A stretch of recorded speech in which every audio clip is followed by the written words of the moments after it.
Some 445,000 years ago, astronauts from another planet came to Earth in search of gold. Splashing down in one of Earth's seas, they waded ashore and established Eridu, home in the faraway. In time, the initial settlement expanded to a full-fledged mission Earth, with a mission control center, a spaceport, mining operations, and even a way station on Mars. Short of manpower, the astronauts employed genetic engineering to fashion primitive workers, Homo sapiens. The deluge that catastrophically swept over the Earth required a fresh start.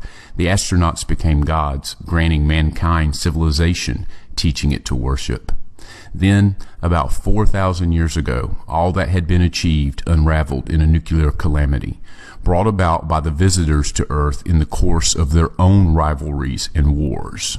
What had taken place on Earth, and especially the events since human history began, has been culled by Zecharia Sitchin in his The Earth Chronicles series from the Bible, clay tablets, ancient myths, and archaeological discoveries.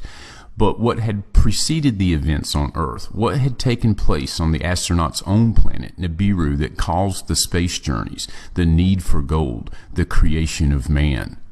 What emotions, rivalries, beliefs, morals, or the lack thereof, motivated the principal players in the celestial and space sagas? What were the relationships that caused mounting tensions on Nibiru and on Earth?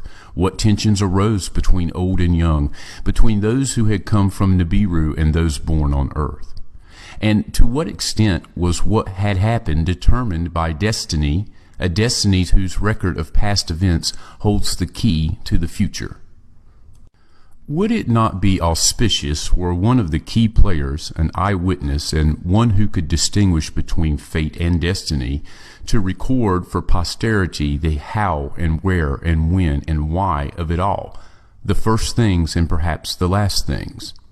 But that is precisely what some of them did do. And foremost among them was the very leader who commanded the first group of astronauts. Scholars and theologians alike now recognize that the biblical tales of creation, of Adam and Eve, the Garden of Eden, the Deluge, the Tower of Babel, were based on texts written down millennia earlier in Mesopotamia, especially by the Sumerians. And they in turn clearly stated that they obtained their knowledge of past events, many from a time before civilizations began, even before mankind came to be, from the writings of the Anunnaki, those who from heaven to earth came, the gods of antiquity. As a result of a century and a half of archaeological discoveries in the ruins of the ancient civilizations, especially in the Near East, a great number of such early texts have been found. The finds have also revealed the extent of missing texts, so-called lost books, which are either mentioned in discovered texts or are inferred from such texts, or that are known to have existed because they were cataloged in royal or temple libraries. Sometimes the secrets of the gods were partly revealed in epic tales, such as the Epic of Gilgamesh, that disclosed the debate among the gods that led to the decision to let mankind perish in the deluge, or in a text titled Atrahasis, which recalled the mutiny of the Anunnaki who had toiled in the gold mines that led to the creation of primitive workers, earthlings. From time to time, the leaders of the astronauts themselves authored compositions, sometimes dictating the text to a chosen scribe, as the text called the Era Epos, in which one of the two gods who had caused the nuclear calamity sought to shift the blame to his adversary. Sometime the god acted as his own scribe, as is the case regarding the Book of Secrets of Thoth, the Egyptian god of knowledge, which the god had secreted in a subterranean chamber. When the Lord God Yahweh, according to the Bible, granted the commandments to his chosen people, he at first inscribed in his own hand 2 stone tablets that he gave to Moses on Mount Sinai. When Moses threw down and broke that first set of tablets in response to the golden calf incident, the replacement set was written by Moses on the tablets on both their sides when he stayed on the mount 40 days and 40 nights recording the dictated words of the Lord. Were it not for a tale recorded on papyrus from the time of the Egyptian king Khufu concerning the book of the secrets of Thoth, the existence of that book would have not become known. Were it not for the biblical narratives in Exodus and Deuteronomy, we would have never known about the divine tablets and their contents. All would have become part of the enigmatic body of lost books whose very existence would have never come to light. No less painful is the fact that in some instances we do know that certain texts had existed, but are in the dark regarding their contents. Such is the case regarding the Book of the Wars of Yahweh and the Book of Dasher, Book of Righteousness, which are specifically mentioned in the Bible. In at least two instances, the existence of olden books, early texts known to the biblical narrator, can be inferred. Chapter 5 of Genesis begins with the statement, "This is the book of the Toldoth of Adam." The term Toldoth being usually translated as generations, but more accurately meaning historic or genealogical record. The other instance is in chapter 6 of Genesis, where the events concerning Noah and the deluge begin with the words, "These are the Toldoth of Noah." Indeed, partial versions of a book that became known as the Book of Adam and Eve have survived over the millennia in Armenian, Slavonic, Syriac, and Ethiopic languages. And the Book of Enoch, one of the so-called apocryphal books that were not included in the canonized Bible, contains segments that are considered by scholars to be fragments from a much earlier Book of Noah. An oft-quoted example of the extent of lost books is that of the famed Library of Alexandria in Egypt. Established by the general Ptolemy after Alexander's death in 323 BC, it was said to have contained more than 500,000 volumes, books inscribed on a variety of materials: clay, stone, papyrus, parchment. That great library where scholars gathered to study the accumulated knowledge was burnt down and destroyed in wars that extended from 48 BC to the Arab conquest in 642 AD. What has remained of its treasures is a translation of the first 5 books of the Hebrew Bible into Greek and fragments retained in the writings of some of the library's resident scholars. It is only thus that we know that the second king Ptolemy commissioned, circa 270 BC, an Egyptian priest whom the Greeks called Manetho to compile the history and prehistory of Egypt. At first, Manetho wrote, "Only the gods reign there, the demigods," and finally, circa 3100 BC, pharaonic dynasties began. The divine reigns, he wrote, began 10,000 years before the flood and continued for thousands of years thereafter, the latter period having witnessed battles and wars among the gods. In the Asiatic domains of Alexander, where reign fell into the hands of the general Seleucus and his successors, a similar effort to provide the Greek savants with a record of past events took place. A priest of the Babylonian god Marduk, Berosus, with access to libraries of clay tablets whose core was the temple library of Haran, now in southeastern Turkey, wrote down in 3 volumes a history of gods and men that began 432,000 years before the deluge, when the gods came to earth from the heavens. Listing by name and reign durations the first 10 commanders, Berosus reported that the first leader, dressed as a fish, waded ashore from the sea. He was the one who gave mankind civilization, and his name rendered in Greek was Ken. Dovetailing in many details, both priests thus rendered accounts of gods of heaven who had come to earth, of a time when gods alone reigned on earth, and of the catastrophic deluge. In the fragmentary bits and pieces retained in other contemporary writings from the 3 volumes, Berosus specifically reported the existence of writings from before the Great Flood, stone tablets that were hidden for safekeeping in an ancient city called Sippar, one of the original cities established by the ancient gods. Though Sippar, as were other pre-diluvial cities of the gods, was overwhelmed and obliterated by the deluge, a reference to the pre-diluvial writings surfaced in the annals of the Assyrian king Ashurbanipal. When archaeologists in the mid-19th century found the ancient Assyrian capital Nineveh, until then known only from the Old Testament, they discovered in the ruins of a palace a library with the remains of some 25,000 inscribed clay tablets. An assiduous collector of olden text, Ashurbanipal boasted in his annals, "The God of scribes has bestowed on me the gift of knowledge of his art. I have been initiated into the secrets of writing. I can even read the intricate tablets in Sumerian. I understand the enigmatic words in the stone carvings from the days before the flood." It is now known that the Sumerian civilization had blossomed in what is now Iraq almost a millennium before the beginning of the Pharaonic Age in Egypt, both to be followed later by the civilization of the Indus Valley in the Indian subcontinent. It is now also known that the Sumerians were the first to write down the annals and tales of gods and men, from which all other peoples, including the Hebrews, obtained the tales of creation of Adam and Eve, Cain and Abel, the deluge, the Tower of Babel, and of the wars and loves of the gods, as reflected in the writings and recollections of the Greeks, Hittites, Canaanites, Persians, and Indo-Europeans. As all these olden writings attest, their sources were even earlier texts, some found, many lost. The volume of such early writings is staggering.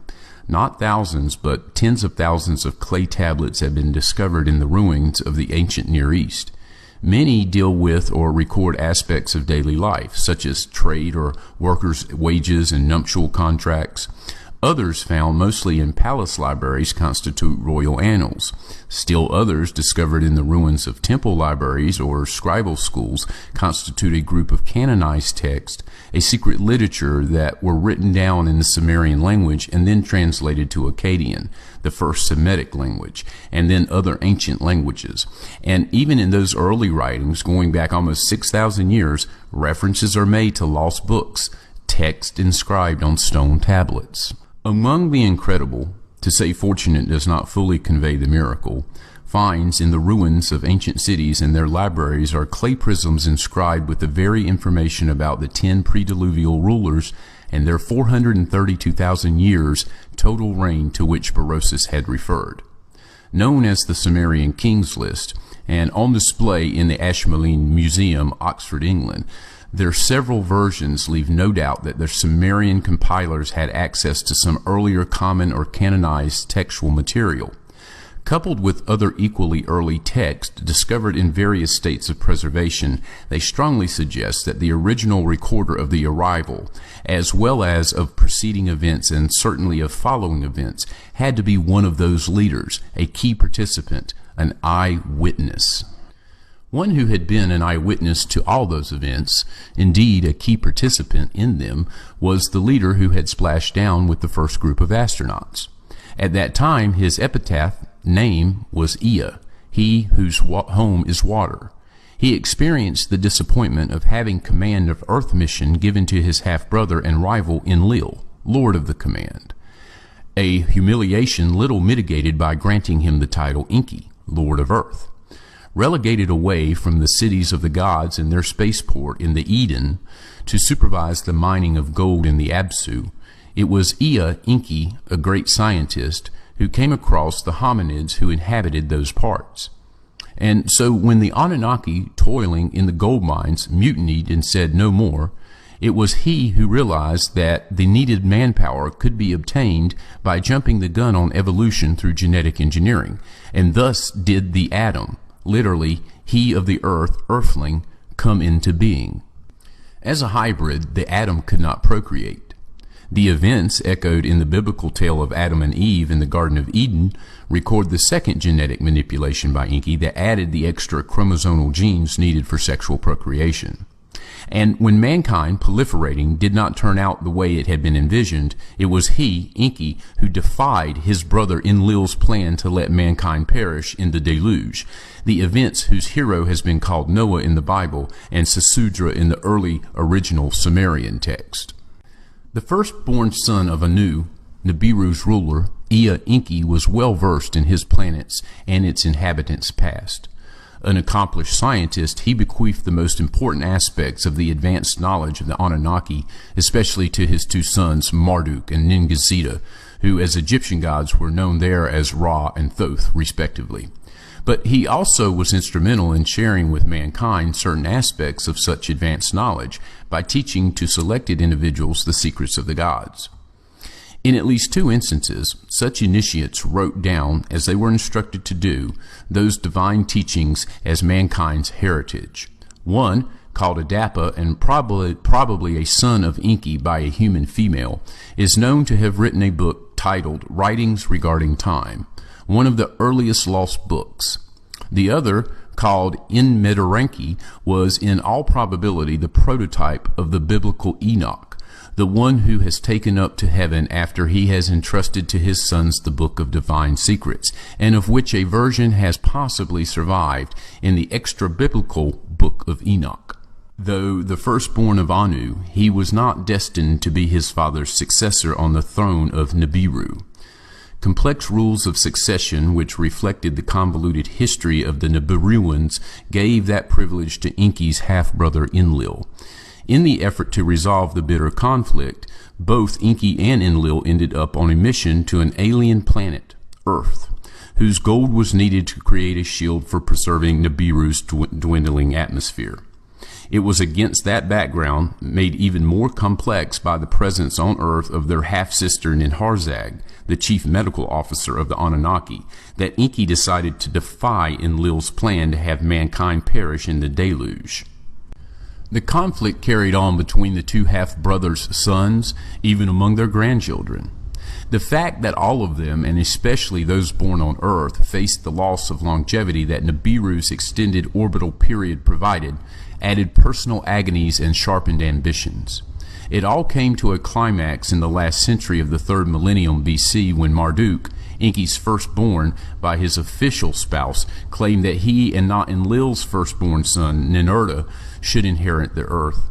The bitter conflict that included a series of wars led, in the end, to the use of nuclear weapons.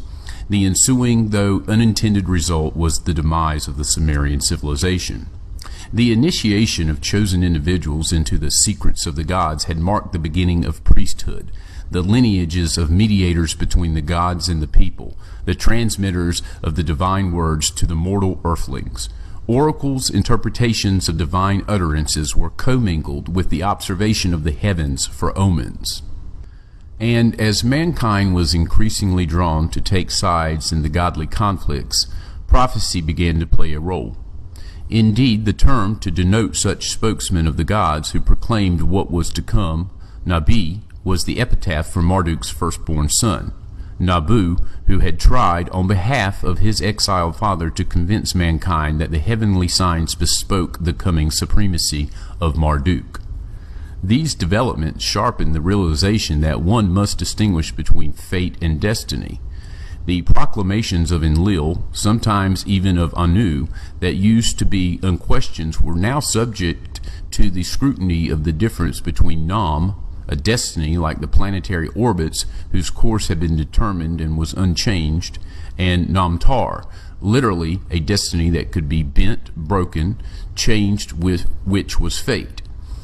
Reviewing and recalling the sequence of events and the apparent parallelism between what had happened on Nibiru and what took place on Earth, Enki and Enlil began to ponder philosophically what indeed was destined and could not have been avoided, and what was just fated as a consequence of right or wrong decisions and free choice. The latter could not be predicted. The former could be foreseen, especially if all, as the planetary orbits, was cyclical. If what was shall again be, if he, first things, shall also be the last things. The climactic event of the nuclear desolation sharpened soul-searching among the leaders of the Anunnaki and raised the need to explain to the devastated human masses why it had come to pass this way. Was it destined, or was it just the result of an Anunnaki-made fate? Was anyone responsible? Is there someone accountable? In the councils of the Anunnaki on the eve of the calamity, it was Enki who stood alone in opposition to the use of the forbidden weapon. It was thus important for Enki to explain to the suffering remnants that turning point in the saga of extraterrestrials who had meant well but ended as destroyers had come to pass. And who but Ea, Enki, who was the first to come, an eyewitness to it all, was most qualified to tell the past so that the future could be divined. And the best way to tell it all was as a first-person report by Enki himself. That he had recorded his autobiography is certain, for a long text stretching over at least 12 tablets discovered in the library, Nippur quotes Enki as saying, "When I approached earth, there was much flooding. When I neared its green meadows, heaps and mounds were piled up at my command. In a pure place I built my house, and an appropriate name I gave it." The long text continues to describe how Ea, Enki, then assigned tasks to his lieutenants, putting their mission to earth in motion.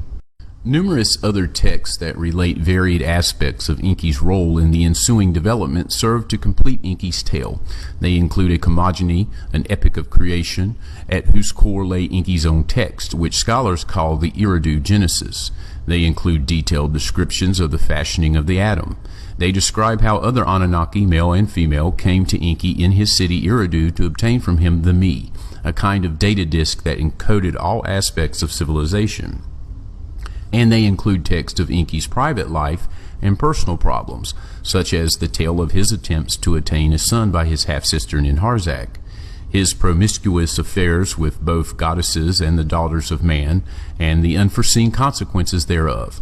The Atrahasis text throws light on Anu's efforts to prevent a flare-up of the Enki-Enlil rivalries by dividing Earth's domains between them, and texts recording the events preceding the deluge render almost verbatim the debates in the Council of the Gods about the fate of mankind and Enki's subterfuge known as the Tale of Noah and the Ark, a tale known only from the Bible until one of its original Mesopotamian versions was found in the tablets of the Epic of Gilgamesh. Sumerian and Akkadian clay tablets, Babylonian and Assyrian temple libraries, Egyptian, Hittite, and Canaanite myths, and the biblical narratives are the main body of written down memories of the affairs of gods and men. For the first time ever, this dispersed and fragmented material has been assembled and used by Zecharia Sitchin to recreate the eyewitness accounts of Enki, the autobiographical memoirs and insightful prophecies of an extraterrestrial god. Presented as a text dictated by Enki to a chosen scribe, a book of witnessing to be unsealed at an appropriate time, it brings to mind Yahweh's instructions to the prophet Isaiah, 7th century BC. "Now come, write it on a sealed tablet, as a book engrave it.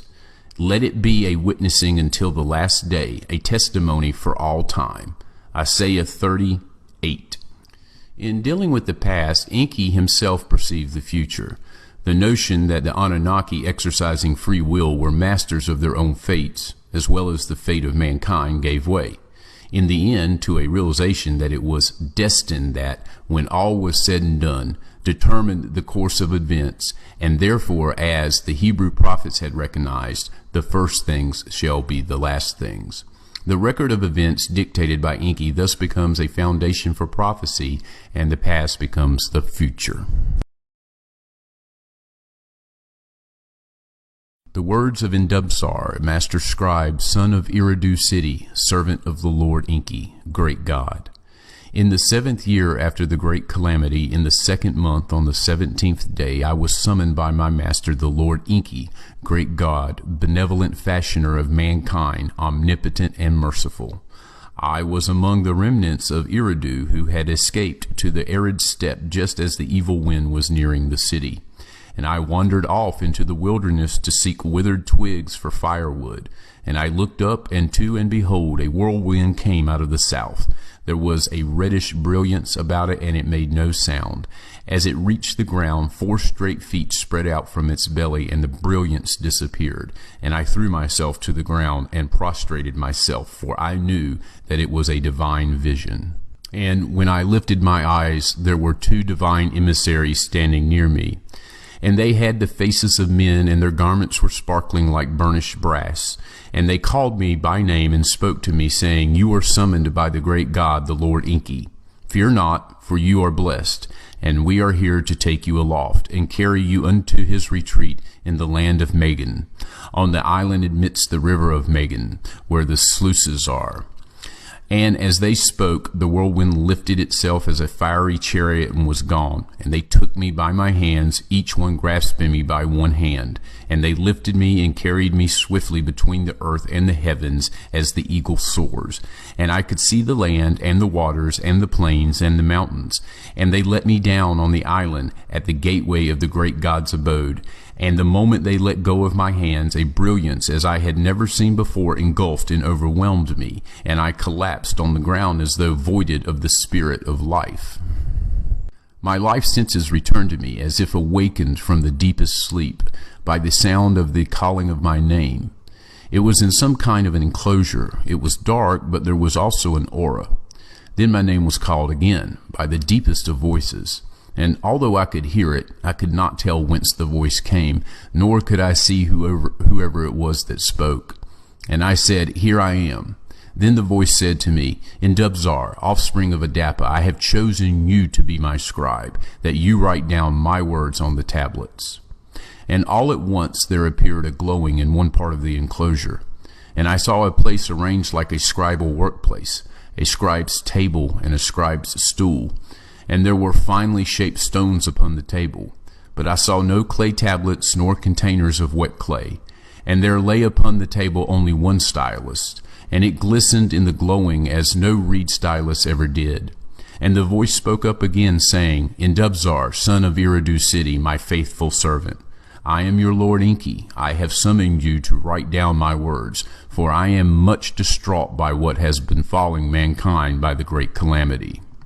It is my wish to record the true course of the events, to let gods and men alike know that my hands are clean. Not since the great deluge had such a calamity befalling the earth and the gods and the earthlings. But the great deluge was destined to happen, not so the great calamity. This one, 7 years ago, need not have happened. It could have been prevented, and I, Enki, did all I could to prevent it. Alas, I failed.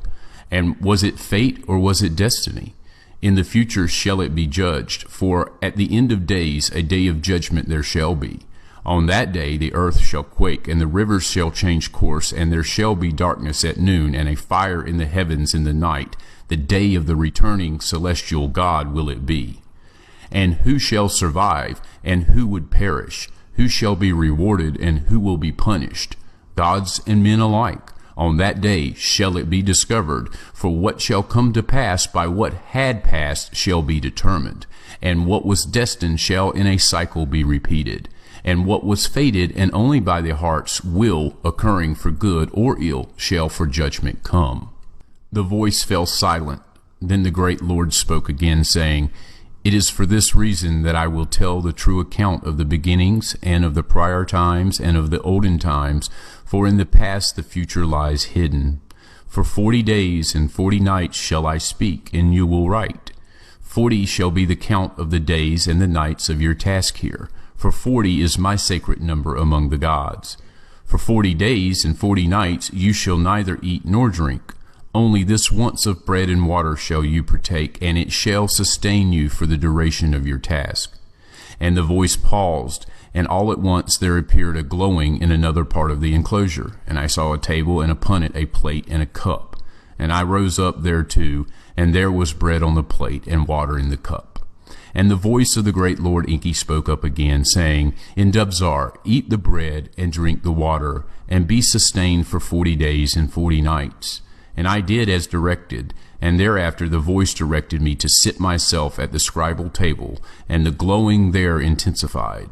I could see neither door nor aperture where I was, yet the glowing was as strong as the midday sun. And the voice said, "Indubzar, the scribe, what do you see?" And I looked, and I saw the glowing rayed upon the table, and the stones and the stylus, and I said, "I see the stone tablets, and their hue is blue, as pure as the sky. And I see a stylus, and I have never seen before. Its stems unlike any reed, its tip shaped like an eagle's talon." And the voice said, "These are the tablets upon which you shall inscribe my words. By my wish they have been cut of the finest lapis lazuli, each with 2 smooth faces provided. And the stylus you see is a god's handiwork, its handle made of electrum and its tip of divine crystal. It shall firmly fit in your hand, and what you shall engrave with it shall be as easy as marking upon wet clay. In 2 columns you shall inscribe the front face. In 2 columns you shall inscribe the back of each stone tablet. Do not deviate from my words and utterances. And there was a pausing. And I touched one of the stones, and the surface thereof felt like a smooth skin, soft to the touch. And I picked up the holy stylus, and it felt like a feather in my hand. And then the great god Enki began to speak, and I began to write down his words, exactly as he had spoken them. And at times his voice was strong, at times almost a whisper. At times there was joy or pride in his voice, at times pain or agony. And as one tablet was inscribed on all its faces, I took another to continue. And when the final words were spoken, the great god paused, and I could hear a great sigh. And he said, Indubzar, my servant, for 40 days and 40 nights you have faithfully recorded my words. Your task here is completed. Now take hold of another tablet, and on it you shall write your own attestation. And at the end thereof, as a witness, mark it with your seal. And take the tablet and put it together with the other tablets in the divine chest. For at a designated time chosen ones shall come hither, and they shall find the chest and the tablets, and they shall learn all that I have dictated to you. And that true account of the beginnings and the prior times and the olden times and the great calamity shall henceforth be known as the words of the Lord Enki. And it shall be a book of witnessing of the past, and a book of foretelling the future. For the future in the past lies, and the first things shall also be the last things. And there was a pause, and I took the tablets and put them one by one in their correct order in the chest. And the chest was made of acacia wood, and it was inlaid with gold on the outside. And the voice of my Lord said, Now close the chest cover and fasten its locks. And I did as directed. And there was another pause, and my Lord Enki said, And as for you, Indubzar, with a great God you have spoken, and though you have not seen me, in my presence you have been. Therefore you are blessed, and my spokesman to the people you shall be. You shall admonish them to be righteous, for in that lies a good and long life. And you shall comfort them, for in 70 years the cities will be rebuilt, and the crops shall sprout again. There will be peace, but there will also be wars. New nations will become mighty, kingdoms shall rise and fall. The olden gods shall step aside, and new gods shall decree the fates. But at the end of days destiny shall prevail, and of that future it is foretold in my words about the past. Of all of that, Indubzar, to the people you shall tell. And there was a pause and a silence, and I, Indubzar, bowed to the ground and said, But how will I know what to say? And the voice of the Lord Enki said, The signs will be in the heavens, and the words to utter shall come to you in dreams and in visions. And after you there will be other chosen prophets. And in the end there will be a new earth and a new heaven. For prophets there will be no more need. And then there was silence, and the auras were extinguished, and the spirit left me. And when I regained my senses, I was in the fields outside Eridu. Seal of Indubzar, scribe.